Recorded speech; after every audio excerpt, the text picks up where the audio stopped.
The vice presidential debate will take place here at Longwood University, and it will be only the third time in history. I just saw this craziness right here. This woman is out here running. What are you doing out here running? I'm a runner and I wouldn't do that. What are you doing? Come here. No, don't run away from me. You got to tell people at home, what are you out here doing running? There are still some police officers going through this area. We're told that there were shots fired earlier today. Witnesses in the area, some people that live in this area, tell me that they saw some suspects running through here. Historically, these vice presidential debates haven't really swayed any voters, but tonight was an opportunity for Americans to get to know the vice presidential candidates a little bit better. They show us a little bit about what investigators know. I even circled some information here for you. One witness told investigators that Lloyd Welsh brought by bags that smelled, I circled it right there for you, like rotten meat. But let me show you how much snow we're seeing out here. I'm not too sure whose car this is, but I'm going to do them a favor and wipe some of the snow off. But this is how much snow we're seeing in the area. This car's covered with it. And this is like, as you can see, it's not that packed snow yet. It's just a lot of snow that's fluffy. It's flying around all over the place. Donald Trump's upcoming rally at Radford University is causing students on both political sides to speak up. And the driver involved in a deadly accident that killed an 18-year-old pleads no contest to involuntary manslaughter and DUI charges. Christian RIDDLE appeared in a Bedford County courtroom today. According to court records, he was driving his friend's car when it crashed on October 17th. But if you're Steph Curry, you do that dance. Yes. Wow. He deserves it. Wow. He's that good. That's like one of those shots in horse that someone makes and it's just like there's no one that's gonna top like that. Even the other team's like, whatever, dude. Another Steph Curry game. Republican presidential nominee Donald Trump is making a campaign stop in the Star City. Trump and his vice presidential candidate Mike Pence will host a town hall on Monday. WSLS 10's Duke Carter is live at Hotel Roanoke, where that event will take place. And Duke, you spoke with WSLS 10's political analyst Dr. Ed Lynch. What does he think about Trump? And a Roanoke man will have a unique experience at this year's Democratic National Convention.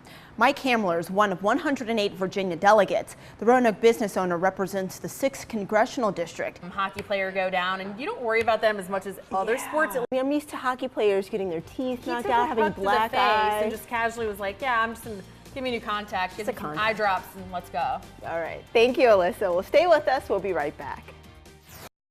Mother is grieving tonight after her son was killed and 10 others were hurt in a shooting on Sunday. Today, alcoholic beverage control suspended Monsters Bar and Grill's liquor license following the incident. While one man has been arrested in this case, Roanoke police are still trying to figure out if there are more suspects. WSLS 10's Brie Jackson is live in Roanoke. So Brie, an emotional time for this mother right now. Absolutely, Lindsay. And police say they've received more than 30 calls to service here since January of 2015. That included alcohol-related crimes, shots fired, as well as this recent homicide. The mother of the victim says that violence in Roanoke has to end. I really don't know how I'm gonna take it. Angela Hobson says this is how she wants to remember her son, Jermaine. He was 19 in this picture. To her, still a smiling mama's boy. Never did she expect to be planning the 26-year-old's funeral. No child deserves this, and no parent should have to ever bury that child. Black was killed in a shooting at Monsters Bar and Grill. 10 others were injured that fatal night. Investigators are still looking through evidence and conducting interviews to determine if more than one suspect fired shots.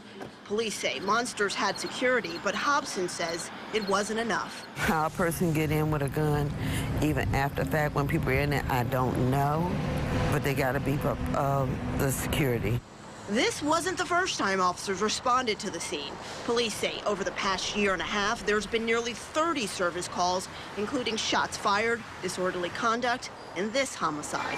We have nothing to say. We tried to talk with the Monsters staff about the crime problems. They declined to comment and called police. Officers say the owners are concerned about the negative publicity the recent shooting has drawn. Meanwhile, Hobson continues to grieve. Whoever did this, get what they deserve. And I don't know the person, I don't know the circumstances. I just know that the violence around Roanoke has got to stop. Right now, city leaders are considering whether to prohibit certain types of loaded firearms in public. The idea has drawn criticism from some groups. WSLS 10's Brie Jackson has taken a look at both sides and joins us now live in the studio. So Brie, what are they saying to you?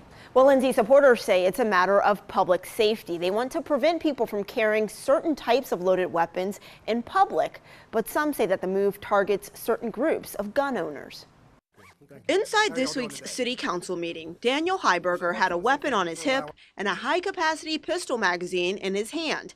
It's part of his response to efforts to ban open carry on certain guns in public places. I feel like it's a direct infringement on our Second Amendment right to keep and bear arms. And the fact of the matter is that criminals don't obey laws. That's what makes them criminals. Mayor Sherman Lee says the proposed plan is about public safety. Why do you have to have an assault rifle? And why does an incident have to occur before you take action? The idea is to prohibit loaded weapons, including semi-automatic guns that hold 20 rounds or more. Currently, a handful of Virginia localities have the ban, including Alexandria, Chesapeake, Fairfax, Richmond, and parts of Northern Virginia. Soon, Roanoke could join that list. Roanoke City Police Chief Tim Jones says he first approached city leaders about considering the ban after a group of residents expressed safety concerns. The Second Amendment is part of the Constitution. I support the Second Amendment. I also support the Fourth Amendment.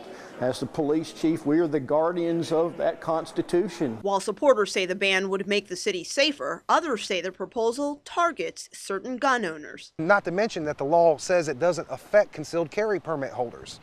So I can go out tomorrow and go get a concealed carry permit and still carry an AR-15 with a 30-round magazine. It's a feel-good measure that's not affecting anybody except the law-abiding citizens. I'm steadfast on what my position is, but we want to do, and at least I want to do as mayor, to do what I think is right for the city.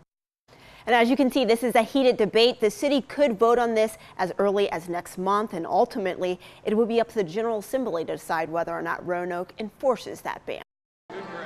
This is the day Irvin Pedrew III waited 60 years for. The pomp and circumstance comes after he first arrived on Virginia Tech's campus in 1953. It's nice to have it culminated in this form with an honorary degree. Pedrew was the first African-American to attend Tech and any other historically white college in the 11 Confederate states.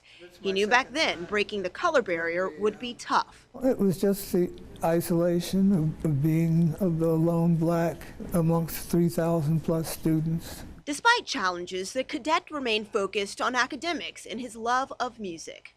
I had a jazz program on WUVT, the voice of the Techmen. After studying for 3 years at Tech, he went to California to take courses and join the services before completing his degree. Eventually, I found work at an aerospace company in Santa Monica, and then I got my draft notice. 60 years later, we took a walk through campus with the now 80-year-old. He reflected on the past and the path that he's paved for others. In 2003, Tech honored his legacy by naming this residence hall after him. I just felt super honored because it was such a big thing, considering the fact that I wasn't allowed to live on campus when I came to school here. Mr. Pedrew, would you please come forward? Now, in front of nearly 25,000 people, Irving becomes only the 8th Hokie to ever receive an honorary degree. During this historic moment, he looks back with few regrets. My parents aren't here to witness this event and to bask in the glory. And with a Bachelor of Science degree in electrical engineering in hand and a warm smile on his face, he offers these words of encouragement to future generations. They need to go out and set their mark, to aim high, and realize that many came before them and made sacrifices.